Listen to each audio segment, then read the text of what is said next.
rereading and spoilerific reviews of the Discworld novels. We are on to, I cannot remember number what this one is. We've got Small Gods. And again, the cover illustration is by Just Kirby. We get the eagle, we got the yeah, the great gut. Although this big fella can you see him here? That's also we get the main character, who is, I mean, that's kind of like spoilers. And here's the antagonist called Warbiz. Our main character is called Brutha, and that's kind of the setting. Now, the thing that I literally just realized, because yet again I cannot find my notebook, so I'm just flying by the seat of my pants. And side note, I'm wearing a skirt, so off to a great start. Usually the Discworld novels start with, or so far have started with, setting the scene. We start with seeing Great Atune, the world turtle, upon which the Discworld rests. Not this time. This time we start with a discussion of the eagle and the tortoise. And that is a theme that runs throughout the entire book. And how Pratchett reintroduces this theme is just, there's so much to learn from this. The second thing that we are introduced to, little just read, I need to reread, is that we are then introduced to the history monks, who are the ones who make sure that history takes place. Because if things happen, then that's just things that happen, that doesn't make them history. History has to happen in a certain way, and it must be observed in order to be history. It's kind of, if you know, you know. I'm not good at explaining this. So we got the eagle and the tortoise, and we get the history monks, and then we get our preliminary introduction to Omnia. The major religion of Omnia is belief in the great god But straight away you get the sense that something is amiss with the church. There's something amiss with religion itself. This book is all about religion and philosophy, and I love it. And then we get to know our main character, who is Brutha, a novice. Has been a novice for a very long time, called the Ox. He's not stupid, but he's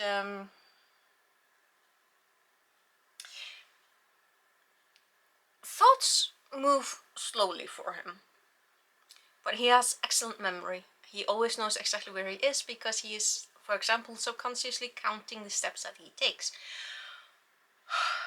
And he never forgets a thing. And we know from the get-go that he is the chosen one, because the book tells us so. And because he is also the only person who can hear the great god Because as it turns out, when you have a church, such as the Church of that has this this fairly typical approach of violence in order to protect the faith and protect the religious and protect the lands. When you use violence in order to protect the church, you get belief in the church and not the god. And that is exactly what has happened with turns out that like 3 years previously he was going to manifest as a great bull, and then 3 years later he wakes up as a tortoise, and he has no idea what happened in those 3 years. He was a tortoise. But as soon as he's close enough to the one true believer that he has left, he can think. This book really explores what it means to have gods and what gods are. It's called Small Gods because the Discworld is full of these itty-bitty tiny gods who are vying for becoming greater gods. In order to do that, they need humans. Gods need humans to become gods. And one of the greater growth of character is actually the main god, he learns a lot. He's not perfect, but he doesn't need to be. I'm quite straight away. We also get to meet our main antagonist, Warpis. And Warpis, I think I say this about pretty much every single...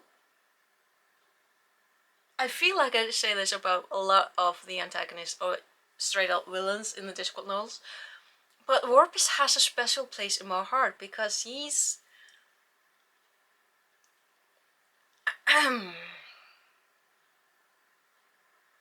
he's strictly speaking not evil. Strictly speaking. He's not a kind person, he's not a good person. He's this sort of... he's a psychopath, basically.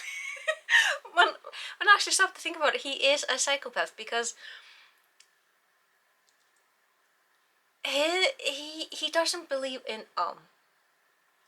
his thoughts echo around himself. Like,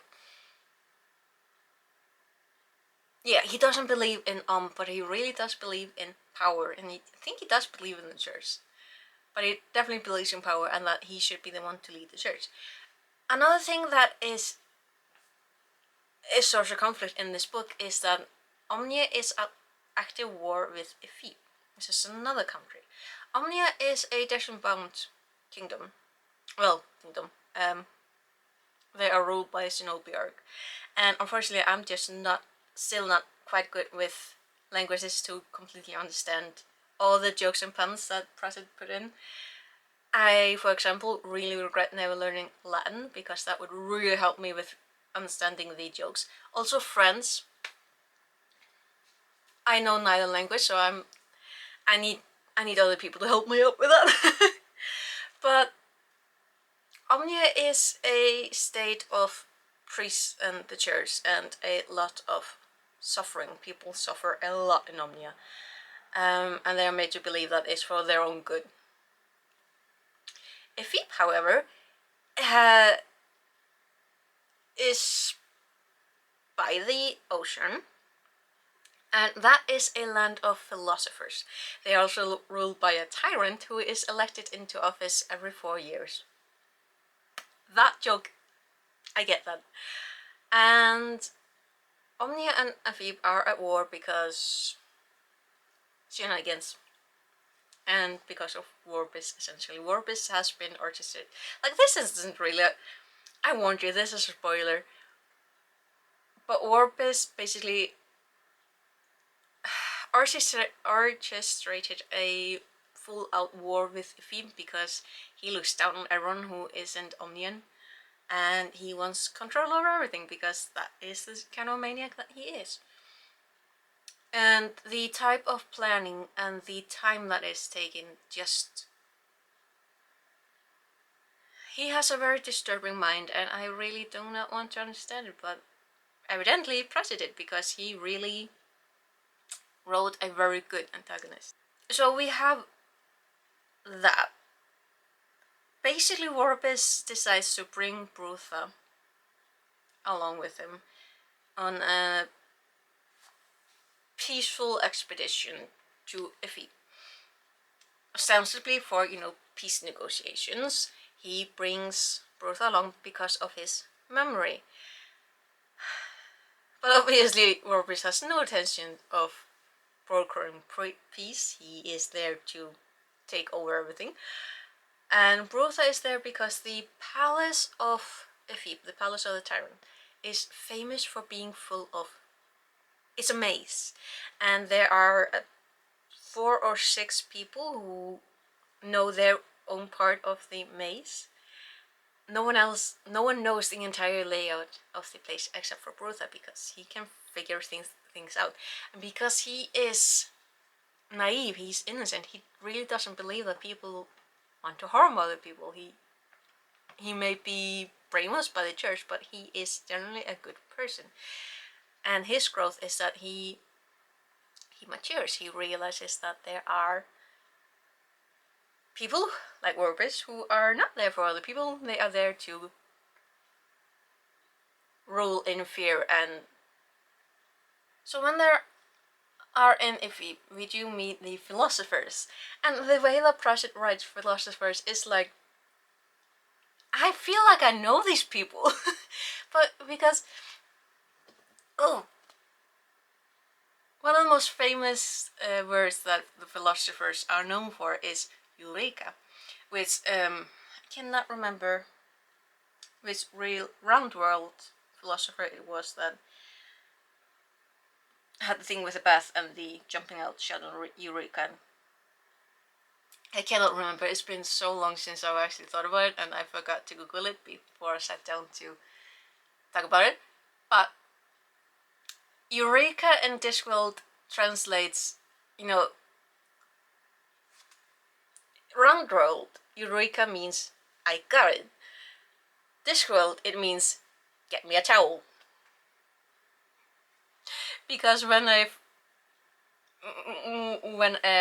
old man who happens to be a philosopher sits in his bath and has a eureka moment and jumps up and runs down the street, he doesn't bother to get dressed because he's not in that mindset. He forgets that there's this thing called public decency and wearing clothes. But Ephesians are so used to naked old men running down the street that they don't even notice it anymore. It's just like, eh. So we meet the philosopher Didactylus, who is blind and carries a lantern because he's looking for an honest man. And his nephew Ern, who is more hands-on. He's more of inventor. He's more of an inventor. And Ern still, in the beginning of this story, needs to learn, well, the cost of invention and just how the human mind works. That's something that he needs to go through in the story. Fantastic. Every single plot thread just weaves together. It's wonderful. And all through this, we get these little interjections of Lucia, the history monk, who no one notices. He's an old man with a broom who doesn't talk, doesn't speak. He just goes around everywhere and cleans, which means that he can get everywhere that he needs to go. He's there to observe history, and he does interfere a tiny bit. So Brutha is there with his tortoise, and he is the only one who knows that the tortoise is the great god is a character through and through. He's rather selfish, which is, yes, he's a god. Gods are selfish. But also because it's this world, we do get to meet Death, the most famous, the most popular Discworld character. And the thing about Omnians is that they believe that when they die, there is a big black desert that they need to cross at the end of time. And that is where they get judged. So throughout the book we get, because they are deaths, we get to see people, the warriors people, when they reach the desert, when they start crossing it, and their attitude towards it. And another thing, because I keep forgetting all the important bits, there is a movement within Omnia, because the one absolutely bizarre thing about this old school Omnianism is that they insist that the world is round because that is the perfect design. Which kind of, I mean, we live on round world, as it is called within the Discworld canon. So we know now that our world is round, just like everyone else on the Discworld. Pretty much everyone else on Discworld knows that the Discworld is flat. But back in the day, we know about Galileo. All of that, all the others who insist that the world was round, and what the church of old did to them was not nice. Exactly the same with Omnianism.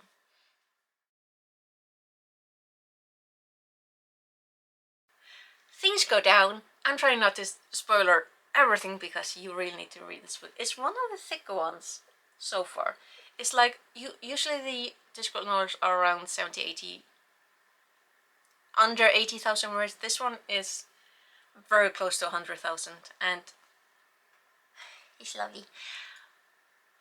At one point, Brutha has to cross the physical desert, and he's carrying as a tortoise, but he also carrying an unconscious Orbis because of his own personal actions.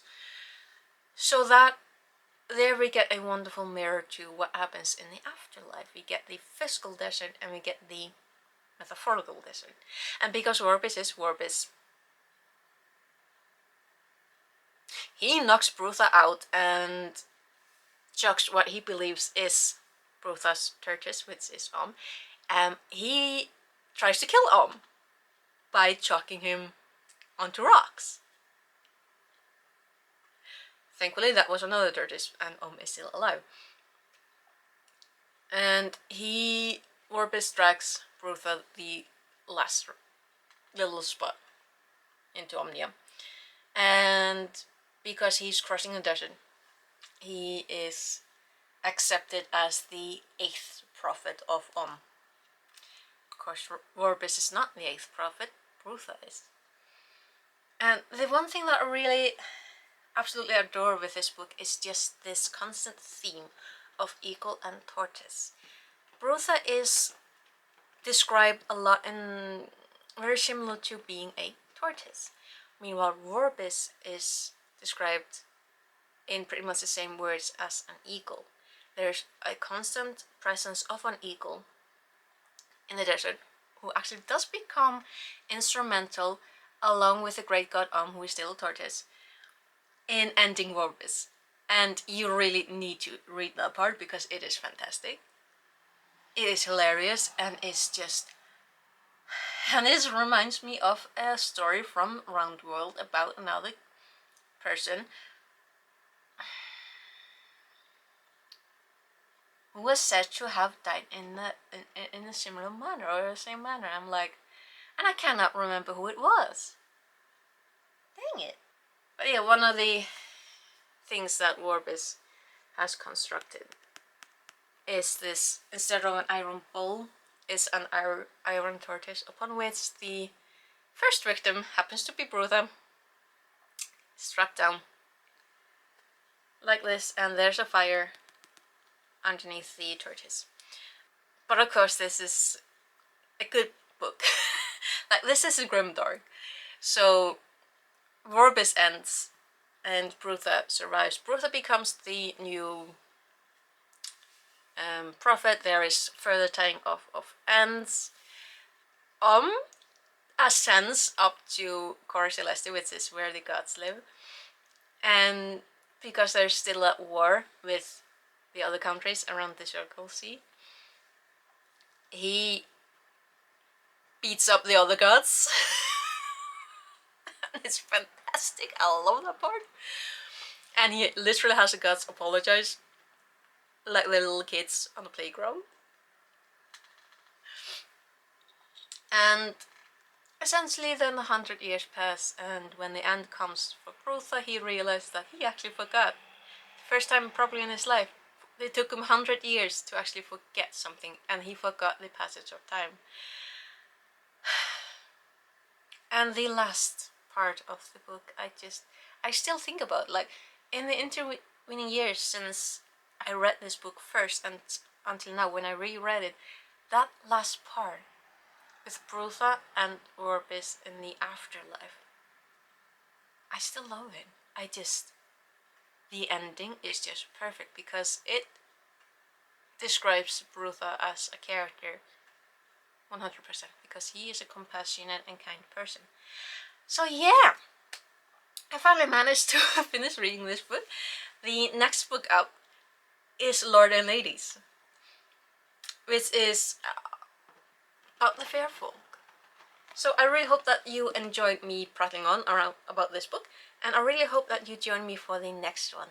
And hopefully until then, there is a playlist with my Discworld ramblings. So I really hope that you enjoy something of that. And catch you later. Okay, take care.